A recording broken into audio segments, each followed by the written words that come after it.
बिस्मिल्लाहिर्रहमानिर्रहीम, अस्सलाम वालेकुम। आज की बड़ी डेवलपमेंट ख्वाजा आसिफ साहब को एहतसाब अदालत इस्लामाबाद में पेश किया गया। हमारे साथ मौजूद हैं अफजल जावेद साहब, सीनियर सहाफ़ी हैं, रिपोर्टर हैं। और अफजल जावेद साहब उन रिपोर्टर्स में से हैं जो एहतसाब अदालत में पूरा दिन मौजूद रहते हैं और ये अपने यूट्यूब चैनल पर रोज़ाना का अहवाल भी बताते हैं कि एहतसाब अदालत में क्या हुआ। तो आज हमने इनको बुलाया है कि ज़रा इनसे पूछते हैं कि आज एहतसाब अदालत में होता क्या कुछ रहा है, और उस पर तो हम बात करेंगे, पोलिटिकल भी बात करेंगे कि ख्वाजा आसिफ को इस गिरफ्तारी का बहुत फ़ायदा होगा। लेकिन तीसरी चीज़ जिस पे बात करनी है वो पहले करते हैं। वैसे तो होना ये चाहिए था कि वो गिरफ़्तार हुए हैं, ख्वाजा आसिफ को परेशान होना चाहिए था। सुबह जब वो आए तो उनकी हालत बता रही होती कि वो बड़े परेशान हैं। जैसे वो है ना कि ये उड़ी उड़ी सिरंगत ये खुले खुले से गैसू, ये उड़ी उड़ी सिरंगत ये खुले खुले से गैसू, तेरी सुबह कह रही है तेरी रात का फसाना। उन्हें तो ये चाहिए था कि अगर वो रात को परेशान सोए हों, बड़े परेशान हों, सुबह उनकी आंखों से लगे कि नींद पूरी नहीं है। लेकिन ख्वाजा आसिफ साहब जो हैं वो सुबह जब आए तो ऐसे फ्रेश थे, इतने हशाश बशाश थे, इतने खुश थे, ऐसी उनके चेहरे पे मुस्कुराहट थी जैसे कोई तवील थका हारा शख्स जो है, तवील मुद्दत से थका हारा शख्स बड़ी सुकून की नींद सोया हो, पूरी नींद हुई हो, बड़ा फ्रेश। और वैसे तो ऐसी सूरत हाल में वो दूसरा भी एक शेर है कि वैसे तो पता नहीं कई अशार के साथ फराज साहब का नाम लगा दिया जाता है, पता नहीं उनका है या नहीं है, इसलिए मैं बता रहा हूँ कि कई जो शायरी से शगफ रखने वाले हैं वो फिर गुस्सा हो जाते हैं कि वो है ना कि शब फुरकत की क्या पूछते हो फराज, रात गुजरी नहीं गुजारी है। तो जब किसी से जुदाई होती है, कोई परेशानी की रात होती है, तो वो एक एक पल बड़ा अजियतनाक होता है गुजारना। और सुबह फिर जैसे मैंने कहा कि तो सुबह कह रही है रात का फसाना, तो रात की वो जो कर्ब होता है, वो अजियत होती है, वो नज़र आता है चेहरे पर। लेकिन अफजल भाई आज ख्वाजा आसिफ साहब पेश हुए और बड़े फ्रेश फ्रेश थे, ये क्या माजरा है? हाँ सदीक भाई, पहले तो बहुत शुक्रिया। लेकिन सबसे बड़ी बात अगर आप देखें, थोड़ा सा माजी में जाएं, मियाँ नवाज शरीफ हो, मियाँ शहबाज शरीफ हो, इवन के डॉक्टर एहसन इकबाल या कैप्टन सफदर, जब नैब ने उन्हें गिरफ़्तार किया है और अगले रोज़ जब एहतसाब अदालत में पेश की उनकी हुई है, तो बड़े ही परेशान और उनकी जो परेशानियां हैं उनके चेहरे पे वाज़ेह हमें नज़र आई। हम सवालात भी पूछते रहे, लेकिन जिस अंदाज से आज ख्वाजा आसिफ को नैब की जो इन्वेस्टिगेशन टीम इस्लामाबाद की एहतसाब अदालत में लेकर आई, तो हम खुद भी परेशान रह गए कि इतने हंसते मुस्कराते चेहरे के साथ वो जो है अपनी गाड़ी से उतरे।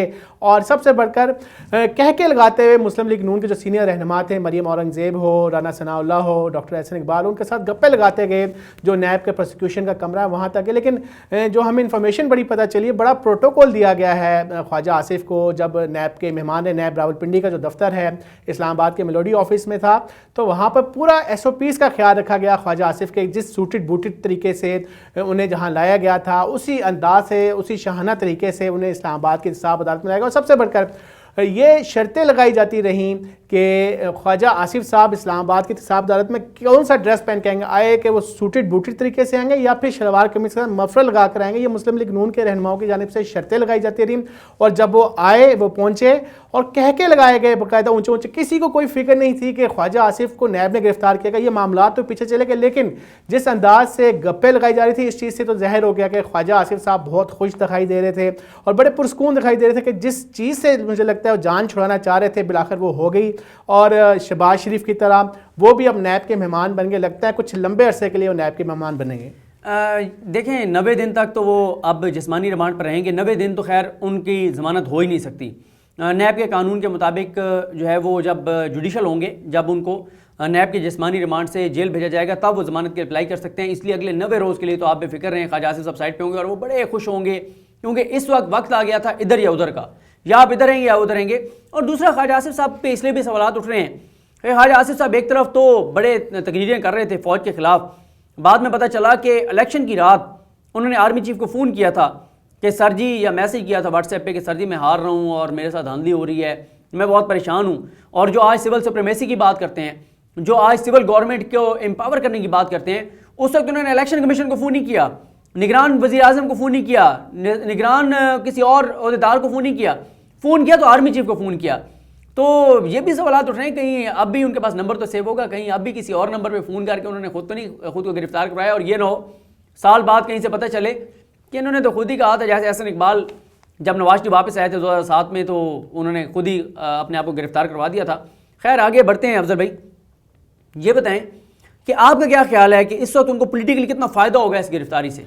देखिए, मैं तो साफ बात करूंगा कि ख्वाजा आसिफ ने तो यकीनन अल्लाह का शुक्र अदा किया होगा कि जितनी बड़ी गेम खेली जा रही थी मरियम नवाज साहिबा की जानिब से कि किसी भी तरीके से मुस्लिम लीग नून के जो है मजीद ग्रुपिंग का शिकार किया जाए और जो बजिद थी कि इस्तीफ़े दिए जाएँ पाकिस्तान पीपल्स पार्टी की क़यादत ने, तो इससे साफ तौर पर राय फरार इख्तियार कर ली। बिलावल भुट्टो साहब ने भी वाज़ेह तौर पर कह दिया कि सेनेट का इलेक्शन लड़ेंगे। और आज भी बार बार हम ये पूछते रहे डॉक्टर एहसन इकबाल से, मुस्लिम लीग नून की दीगर क़यादत से, कि आया अब मुस्लिम लीग नून इस्तीफ़े देगी या नहीं देगी, लेकिन वो हीले बहाने अब इस्तेमाल किए जा रहे हैं। लेकिन सबसे बड़ी बात यही है कि ख्वाजा आसिफ को सबसे बड़ा क्रेडिट जाएगा, सीनियर रहनुमा है मुस्लिम लीग नून के, और उनका रास्ता भी आगे मुस्तकबिल के लिए पार्टी लीडरशिप के लिए साफ होता दिखाई दे रहा है। क्योंकि अगर मरियम नवाज साहबा का रास्ता यहाँ से कटता है तो शाहिद हक़ान अब्बासी के बाद ख्वाजा आसिफ वो बहुत बड़ी शख्सियत हैं जिन्हें मुस्लिम लीग नून की क़यादत जो है वो सौंपी जा सकती है। और इस वक्त जब वो लाहौर जाएंगे तो यकीनी तौर पर आप ये देखें कि शहबाज शरीफ साहब से भी उनके राब्ते होंगे, और शहबाज शरीफ से राब्तों का मतलब है कि खिचड़ी ज़रूर कुछ ना कुछ पकेगी।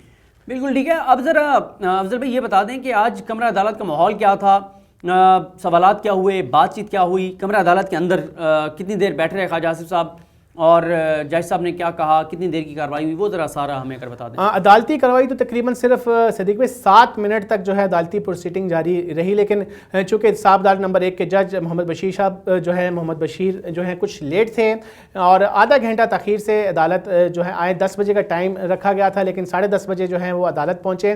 तो ये आधा घंटे का वक्त जो है ख्वाजा आसिफ को मिला। नैब की प्रोसिक्यूशन के कमरे में उन्हें रखा गया। नैब की जो इन्वेस्टिगेशन टीम थी, पुलिस एहलकार थे, उसके साथ साथ मुस्लिम लीग नून की जो क़यादत आई हुई थी जिनमें डॉक्टर एहसन इकबाल है, राना सनाउल्लाह है, मरियम औरंगज़ेब साहब है, वो भी उस कमरे में चले गई और गप्पे चलती रही हैं, कह के चलते रहे। और ये कहा जाता रहा कि ख्वाजा साहब आप बहुत डैशिंग लग रहे हैं और डरना नहीं है, ये तो कुछ दिनों की बात है, तमाम मामला जो हैं ठीक हो जाएंगे। लेकिन एक तरफ जहां ये गप्पे लग रहे हैं, दूसरी तरफ जो है ये देखना भूल गए कि नैब की जो प्रोसिक्यूशन टीम है वो भी उसी कमरे में मौजूद है, इन्वेस्टिगेशन टीम भी मौजूद है। आधा घंटा तक ये गप्पे चलती रही। उसके बाद उनको कमरा अदालत में लाया गया। जज मोहम्मद बशीर साहब ने जब पूछा कि मुलजिम कौन है, ख्वाजा आसिफ साहब जो पिछली नशिस्तों पर खड़े थे वो आगे आए और उस मौके पर उनसे पूछा कि क्या उन्हें रीज़न ऑफ अरेस्ट दी गई, क्या उन्हें वारंट्स जो गिरफ्तारी चेयरमैन नैब की जानिब से जो 23 दिसंबर को दस्तखत किए गए थे वो दिए गए। उस पर ख्वाजा आसिफ ने कहा कि उन्हें वारंट्स ऑफ अरेस्ट जो है नहीं दिए गए, जिस पर जज मोहम्मद बशीर ने नैब को हिदायत की कि जो तमाम दस्तावेज़ात हैं वो उन्हें फराहम कर दी जाए। और इस मौके पर मैं खुद हैरान था कि कभी भी किसी भी दौर में, चाहे वो मियाँ नवाज शरीफ को यहाँ लाया गया हो, एहसन इकबाल को लाया गया हो या शाहिद खान अब्बासी को लाया गया हो, किसी ने भी ये मुतालबा नहीं किया, ये दरख्वास्त नहीं की अदालत से कि जो है जो मुलजिम है जिसे नैब ने गिरफ्तार किया है उसकी गिरफ्तारी को मनसूख कर दिया जाए। ये वो मुतालबा था जो ख्वाजा आसिफ के वकला की जानिब से बार बार साहब अदालत के जज मोहम्मद बशीर से किया जाता रहा कि आपके पास इख्तियार है कि किसी भी तरीके से इस गिरफ्तारी को जो है मनसूख कर दें और उनकी ज़मानत दे दी जाए। और उन्हें इस केस को लाहौर, नैब लाहौर इस केस को इन्वेस्टिगेट कर रहा है, इस केस को लाहौर के बजाय इस्लामाबाद जो है वो ट्रांसफ़र कर दी जाए। मुझे इस चीज़ की समझ नहीं लगी, अगर नैब लाहौर इस केस को अगर इन्वेस्टिगेट कर रहा है तो किस कानून और ज़ाब्ते के तहत वो मुतालबा कर रहे थे या दरख्वास्त कर रहे थे कि इस केस को इस्लामाबाद में मुंतकिल कर दिया जाए। देखें, पता नहीं वो क्यों चाहते हैं कि लाहौर नहीं इस्लामाबाद में उनका केस हो। शायद ये भी वजह है कि वहाँ पे बहरहाल चीज़ें तो तगड़ी इकट्ठी कर ली हैं मेजर रिटायर्ड शहजाद सलीम साहब और उनकी टीम ने, जो भी वहाँ पे इनके केस को देख रहे हैं, चीज़ें तो काफ़ी इनके खिलाफ आ चुकी हैं और इनका केस है तो बहुत सेंसिटिव। उसकी रीज़न ये है कि आप यहाँ पे वज़ीर दिफा थे, आप यहाँ पे वज़ीर ख़ारजा थे, दुबई के शेख की आप नौकरी कर रहे थे और उसकी नौकरी करते हुए आप जो है वो तनख्वाह वसूल कर रहे थे। आपका मुआहदा ये कहता था कि आपने हफ्ते में 6 दिन वहाँ पर नौकरी करनी है, वरना वो आपको शेख जो है, आपका जो मालिक है वो आपको नौकरी से निकाल देगा। जब यहाँ पे केस आया सुप्रीम कोर्ट में तो उसका लेटर ले आए, उसने कहा जी मैंने इनको वर्क फ्राम होम की इजाज़त दे रखी थी कोविड से पहले, यानी ये तो कोविड में वर्क फ्राम होम हुआ है ना, तो ख्वाजा आसिफ जो हैं वो कोरोना से पहले ही वर्क फ्राम होम कर रहे थे, जब कोविड का कोई दुनिया में वजूद ही नहीं था कोविड-19 का, उससे पहले वो वर्क फ्राम होम कर रहे थे, ऑनलाइन जो है वो मशवरे दे रहे थे। और उनके जो मालिक हैं जो उनको पैसे दे रहे थे उन्होंने कहा जी मुझे कोई मसला नहीं था, मैंने कहा आप ऑनलाइन आप काम करें, आप घर से काम करें। तो ये सुप्रीम कोर्ट में भी सवाल उठे थे कि भाई एक शख्स जो है जो यहाँ पे वज़ीर दिफा है हमारा, यानी हमारी जो फ़ौज है, आर्मी चीफ, ये सारे, इनसे भी ऊपर सेक्रेटरी दिफा, फिर वज़ीर दिफा, हमारा वज़ीर दिफा, हमारा वज़ीर ख़ारजा, बाद में वज़ीर ख़ारजा बन गए। वज़ीर ख़ारजा जो हैं वो उनके पास हुनरमंद मज़दूर का अकामा है, बाहर वो नौकरी कर रहे हैं, जाते हैं नहीं, ऑनलाइन नौकरी सर्विसेज दे रहे हैं, वर्क फ्राम होम कर रहे हैं और करोड़ों रुपए की तनख्वाहें भी ले रहे हैं। तो ये चीज़ें हैं तो काफ़ी तगड़ी। अब और साथ अब नैब का ये भी कहना है कि वो डॉक्यूमेंट्स भी जाली थे।